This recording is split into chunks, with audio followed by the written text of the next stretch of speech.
Welcome back. I'm Miranda Kahn. Time now to check your health radar. The FDA might be ready to lift the ban on gay blood donations. The agency says it will start collecting public comments on the proposal before issuing a final ruling. Supporters argue that technological advancements have rendered the ban an obsolete policy. Researchers at the University of South Florida discovered that hormone therapy used for treating prostate cancer may cause impaired brain function. That includes difficulty with concentrating and learning, as well as memory loss. Meanwhile, a radiologist at the University of Washington School of Medicine says MRIs could help predict which women will develop breast cancer. A new study says the screenings can do more than detect cancer.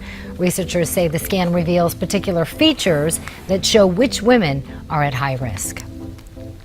If you're looking to lose weight, you might want to start your day with some sausage and eggs. Sounds good to me. A new study shows that a high-protein breakfast leads to better appetite control throughout the day. And when we think of Cuba, we often think cigars, but Cuban scientists may have developed a lung cancer vaccine. It's called Simovax. And according to an article in Popular Science, the vaccine has been successful in managing the growth of tumors. All right, thanks, Miranda. We're joined now by Nick Tate, Deputy Health Editor at Newsmax.com.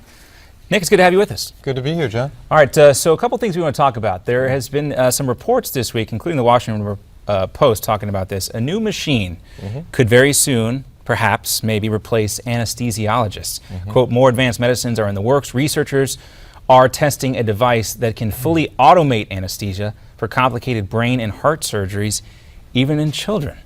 Very interesting stuff here.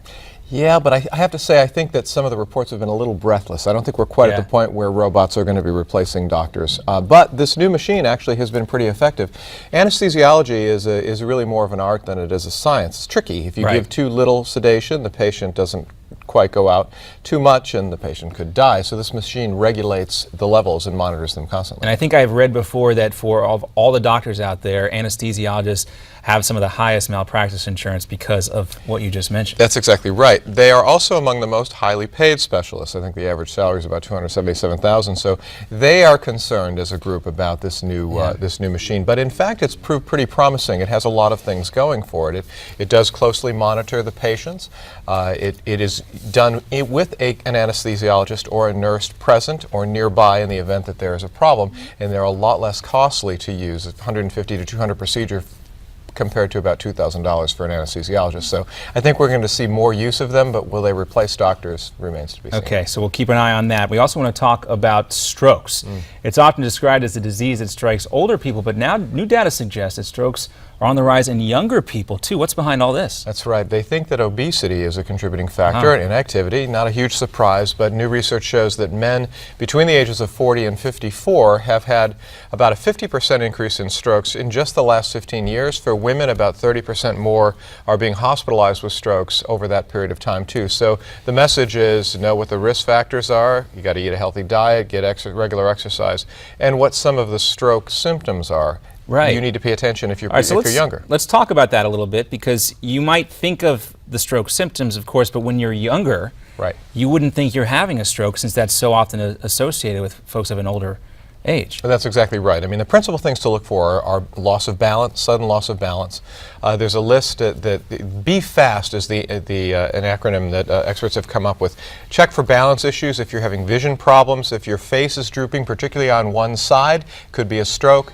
Arm weakness, one arm is a problem, and if people have slurred or garbled speech, it may be time to call 911. Now, you mentioned the obesity issue might be a factor in all this. Aside from that, if I'm concerned and I want to talk to my doctor about this at a young age, is there any testing they can do or any other risk factors that they can look out for that might identify a problem here? A very good idea, really beginning at age 40. The discussion about cancer, heart disease, and stroke should be included, diabetes. Even at age 40? Even at age 40, that's when it should start. There are some tests that can be done that suggest that you are at risk, but it's the things that we really know. It's smoking, it's eating a bad diet, it's not getting regular exercise. Cardiovascular health is not just for the heart, it's also for the head. All right, and any genetic link to strokes here? There is some indication that there are genetic connections. So if you have have stroke in your family, as with heart disease and cancer, that's another indication that you may be particularly at risk. So all right. Pay attention. Well, if we needed one more reason to eat well and That's exercise a little bit, there's another one, especially for folks